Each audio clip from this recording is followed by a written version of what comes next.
নমস্কাৰ সকলোকে মোৰ চেনেলটিলৈ স্বাগতম জনাইছোঁ আপোনালোকক। তো আজিৰ ৰেচিপিটো নিশ্চয় গম পাইছে চাগে থাম্বনেইলটোত দেখি। তো আজি মই মাংসৰ আচাৰ বনাব লৈছোঁ আৰু আপোনালোকক একদম ভালকৈ কি দিওঁ, কেনেকৈ বনাওঁ, চব ষ্টেপ বাই ষ্টেপ মই আপোনালোকক শ্বেয়াৰ কৰিম কেনেকৈ বনায়। তো আপোনালোকেও ট্ৰাই কৰি চাব পাৰিব আৰু খাই কিন্তু বহুত ভাল লাগে, বহুত টেষ্টি হয় এইটো মাংসৰ আচাৰটো।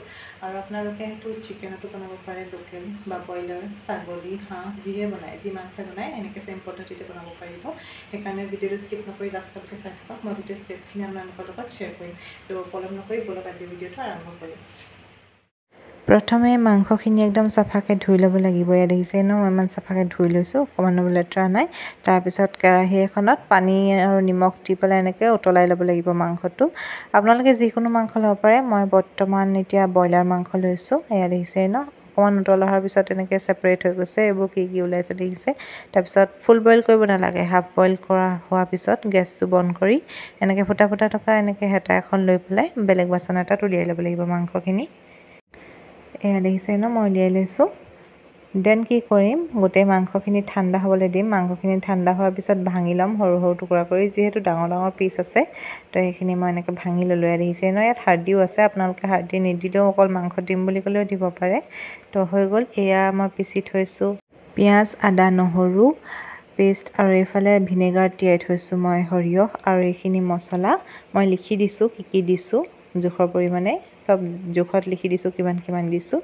তাৰপিছত কেৰাহীখনত আকৌ বেলেগ এখন কেৰাহী লৈছোঁ। ইয়াত 200 গ্ৰামমান মিঠাতেল দি দিছোঁ, মাষ্টাৰ্ড অইল, আৰু সেয়া গৰম হওঁতে পাঁচফোৰণ দি দিছোঁ। ইয়াত দেখিছে ন, কিমান এমাউণ্টত দিছোঁ সেয়া মই স্ক্ৰীনত মানে ভিডিঅ'টোত লিখিয়ে দিছোঁ, আপোনালোকে চাই ল'ব। তাৰপিছত অকণমান দেৰি হোৱাৰ পিছত ক'লা হৈ যাব দিব নালাগে পাঁচফোৰণবোৰ, নহ'লে তিতা হয়। তাৰপিছত অকণমান দেৰি পিছতে সেই পেষ্ট কৰি থৈছিলোঁ যে আদা, নহৰু, পিঁয়াজৰ, সেইখিনি দি দিম। আৰু ইমানেই ধুনীয়া স্মেল আহে পাঁচফোৰণত, এইখিনি দি পেলাই মিক্স কৰি দিলে তেলৰ মানে ইমান ধুনীয়া এটা গোন্ধ আহে ন, খাওঁ খাওঁ লাগি যায়। দেন এয়া অকণমান ভাজি লোৱাৰ পিছত মিডিয়াম ফ্লেমত ভাজি আছোঁ, হাই ফ্লেমত ভাজিলে জ্বলি যাব। তাৰপিছত এতিয়া মাংসখিনি দি দিম, যোনখিনি হাফ বইল কৰি ভাঙি থৈছিলোঁ এয়া। তাৰপিছত ভালকৈ ভাজি ল'ম। এয়া দেখিছেই ন, অকণমান দেৰি এনেকৈ ভাজি ল'ম আৰু মাংসখিনি যাতে মছলাখিনি সোমাই যাওক। আৰু মছলা দিবলৈ বাকীয়ে আছে। ভালকৈ লৰাই লোৱাৰ পিছত এতিয়া মছলা বাকীখিনি দি দিছোঁ। ইয়াত বিভিন্ন ধৰণৰ মছলা দিয়া হৈছে, আপোনালোকক মই মেনশ্যন কৰি দিছিলোঁৱে আগত। তো এয়া সেইখিনিকে দি পেলাই এতিয়া ভালকৈ লৰাই ল'ম, আৰু কালাৰটো চাব ইমান ধুনীয়া হৈ যাব। দেখিছে ন, কালাৰটো ইমান ধুনীয়া হৈ উঠিছে। এবাৰ নিশ্চয় ট্ৰাই কৰি চাব, বহুত টেষ্টি হয় খাবলৈ। আৰু এতিয়া মই ইয়াত দি দিম যোনখিনি ভিনেগাৰত তিয়াই থৈছিলোঁ, 10 মিনিটমান তিয়াই থৈছিলোঁ সৰিয়হ, ভিনেগাৰত বগা সৰিয়হ, সেইখিনি দি দিছোঁ। এয়া দেখিছে ন, লৰাই লৈছোঁ। তাৰপিছত ভিনেগাৰৰ সৈতেই দি দিছোঁ, আৰু লাষ্টত এয়া ভিনেগাৰ অকণমান দি দিছোঁ আকৌ এবাৰ, যাতে ভাল হৈ থাকক।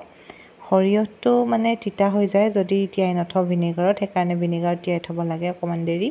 আৰু মই গোটাকেই দিছোঁ, আপোনালোকে পেষ্ট কৰিও দিব পাৰে, সৰিয়হটো পেষ্ট কৰি তিয়াই থ'ব পাৰে। আৰু অকণমান এতিয়া ইয়াত মই পানী দি দিলোঁ, পানী দি পেলাই আপোনালোকে বইল কৰা মাংস পানীখিনিও দিব পাৰে, মই কিন্তু সেইখিনি নাই দিয়া, বেলেগ পানী দি দিছোঁ। তাৰপিছত একদম উতল আহিবলৈকে বন্ধ কৰি দিছোঁ। এয়া দেখিছে ন, আৰু লাষ্টত এইটো মেইন ইনগ্ৰেডিয়েণ্ট হয়, এইটো এটা প্ৰিজাৰ্ভেটিভ হয়। 1 বছৰ 1.5 বছৰলৈকে একদম ভাল হৈ থাকে, মাংসখিনি বেয়া হৈ নাযায়। এইটো মই ক'ব নোৱাৰোঁ বাৰু কি হয়, বাট এটা প্ৰিজাৰ্ভেটিভ হয়। চ' সেইটো দি পেলাই ভালকৈ লৰাই ল'ম, আৰু আমাৰ মাংস ৰেডি হৈ গ'ল। ঠাণ্ডা হোৱাৰ পিছত চিচাৰৰ বাউলত ভৰাই থৈ তাৰপিছত ৰ'দত দি থাকিব লাগে আৰু খাই থাকিব লাগে। এবাৰ নিশ্চয় ট্ৰাই কৰি চাব দেই, আৰু কেনেকুৱা লাগিল জনাব। থেংক ইউ ফৰ ৱাচিং।